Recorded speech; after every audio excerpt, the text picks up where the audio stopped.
Have you ever felt empty without understanding why? Have you ever clearly sensed you were hurting, but when you tried to touch the pain, you couldn't find where it was? You couldn't cry, you couldn't scream. You just sat there silently, breaking apart little by little. Imagine someone sitting alone in an empty room, no one around, just a dim, flickering light, barely enough to see them slumped, head heavy on weary shoulders. Perhaps you've been there, silent and drained, unable even to name your pain. You don't know why you're hurting. No one has just left, and no wounds are bleeding visibly on your skin. But inside, everything feels shattered. This feeling is strange, like you want to say something profoundly important, yet as you open your mouth, nothing comes out. Everything stuck in your throat, everything pressing heavily on your chest. It's a pain without a name. It's your first wound, deep, real, yet invisible. Have you ever tried to share something deeply important, only to be met with a response completely opposite of what you hoped for? You weren't asking to be rescued. You were simply longing to be heard, to be seen genuinely, without judgment. But in return, all you received was confusion, a dismissive shrug, or careless words that made you feel like you were being overly dramatic. It's not a big deal, someone told you, or worse. You're overthinking it. And in that instant, you knew your story wasn't as small as they made it out to be. To them, it was just a minor inconvenience. But to you, it was a world that had just crumbled inside. You sat there in pain, but had no more words to explain. You felt like you had become invisible. It was like screaming in a crowded room and no one could hear you.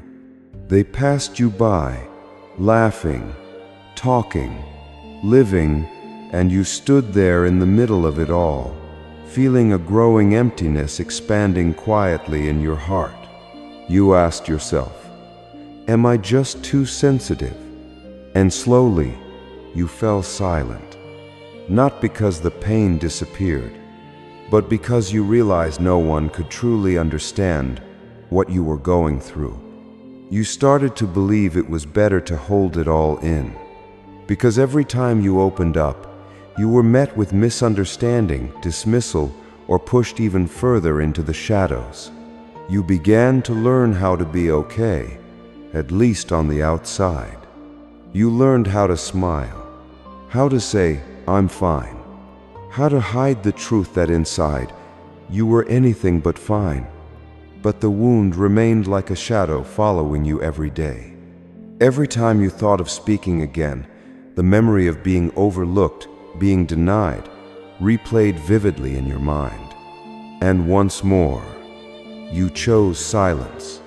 Eventually, you became pleasant, the one who never complains, the one who never brings up personal struggles, the one who is always cheerful, always easygoing. But only you knew the joy was a mask. Behind it was a vast, familiar darkness, a darkness you had learned to keep hidden. And so, day by day, you lived two parallel lives, one where you smiled and blended in, and one only you knew, where you never quite felt like you belonged. You didn't blame anyone. You held no anger. You simply accepted a quiet truth. Not everyone has the patience to truly listen. Not everyone has the depth to see the real pain behind your clumsy words. And that is why, from then on, You decided not to speak anymore, not to share, not to tell your story of pain again. You buried it deep within, as if that wound had become a secret meant only for you. But you know, the hardest part isn't hurting alone. It's when you start to believe that you no longer deserve to be heard. Do you remember the first wound that made you ask, "Am I not good enough?" I remember that day vividly, like a film on endless repeat. It was an ordinary afternoon, and the person I once believed would always be there suddenly wasn't. No message, no explanation, just a vast, unending silence that left behind hundreds of unanswered questions. At first, I thought they were just busy or going through something. But day by day, I came to understand. They were not coming back. There was no goodbye, no reason, just disappearance. It wasn't a normal breakup.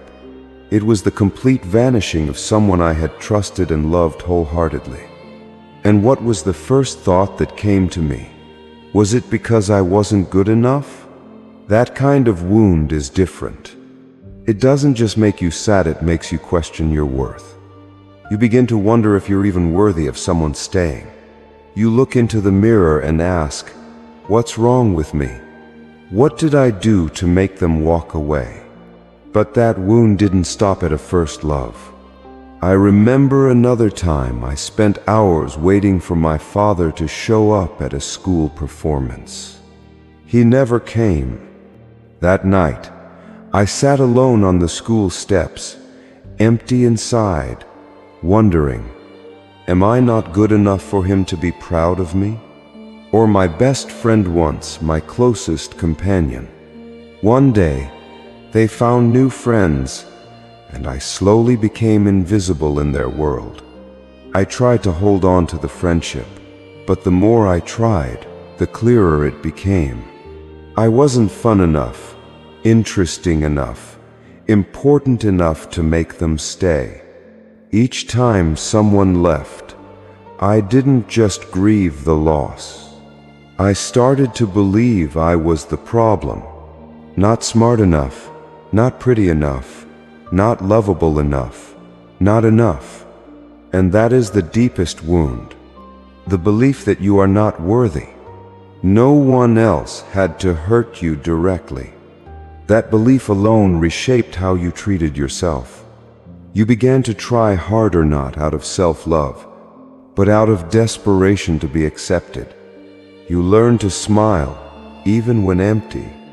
You learned to stay silent, so no one would see just how weak and wounded you truly felt.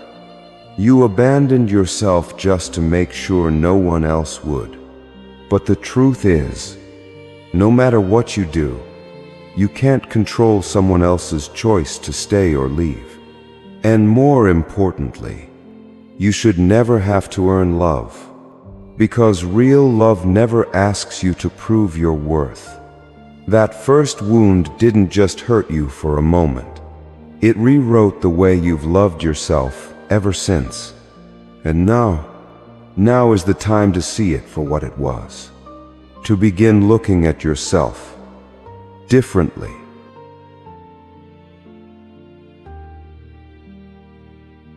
Have you ever realized that you no longer dare to express your true emotions?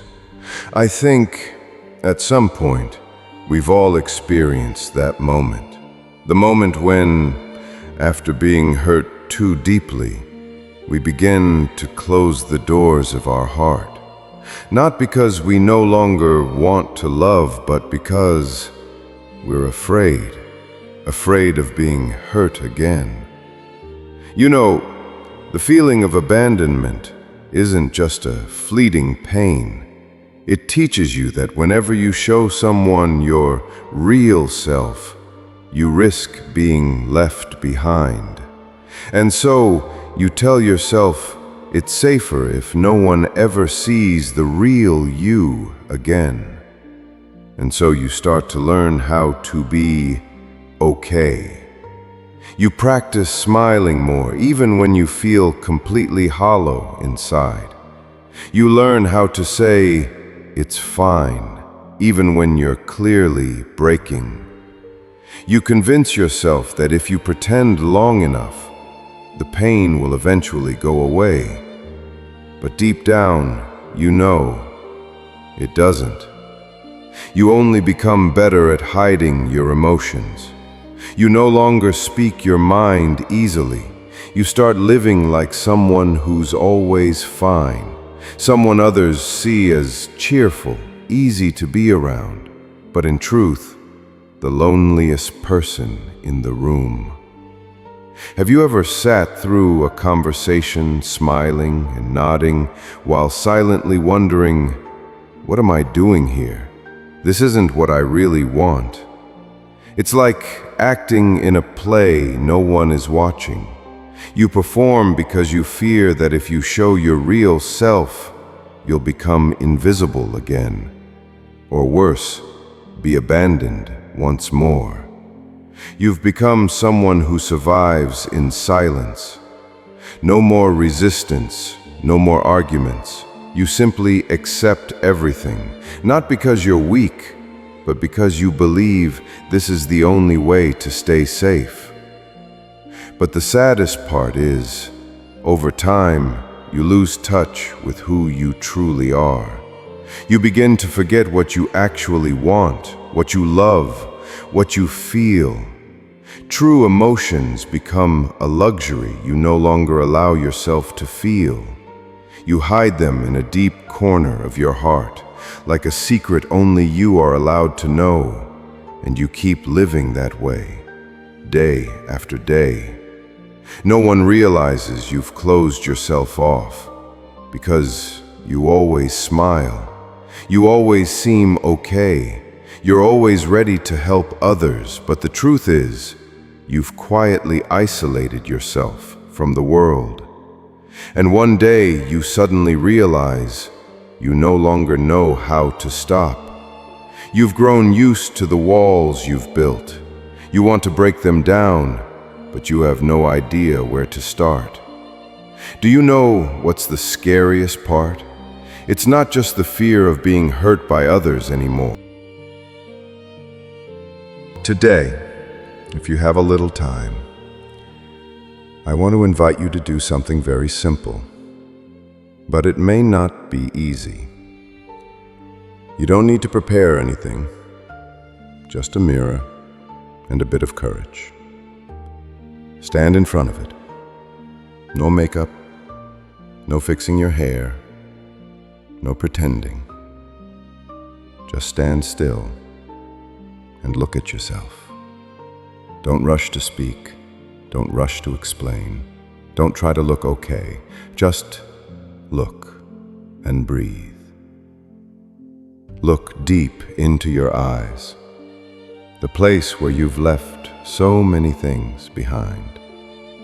Maybe you'll see tired eyes, a hint of doubt, a flicker of emptiness, or worse, a stranger. How many times have you looked into that stranger's eyes and not even noticed?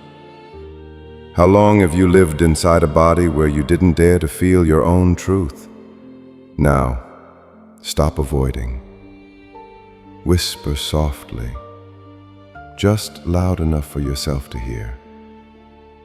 I once believed I wasn't enough. Because of who? Don't answer yet.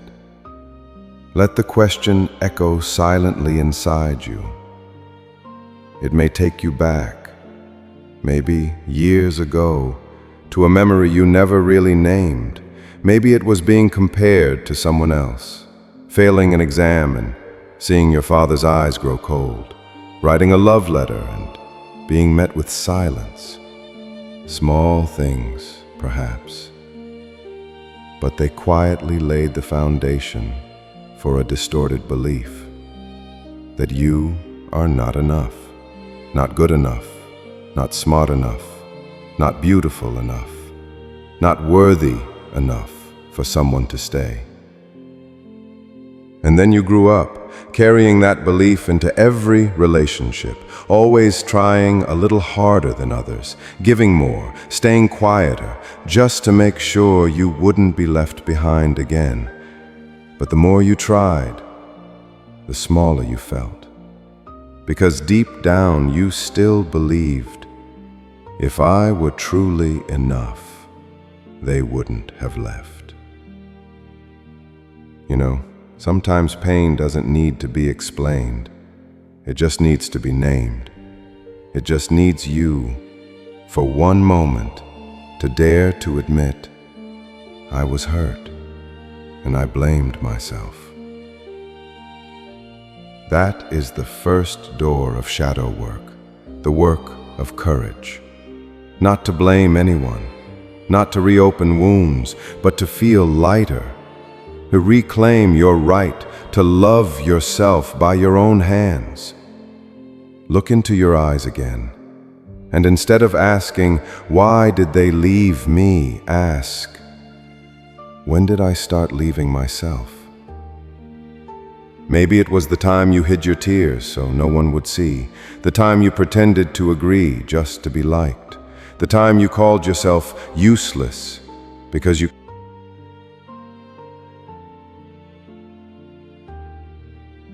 We often think that healing means we no longer feel pain, that the old memories no longer bring tears, that we can smile at the past as if it never left a scar.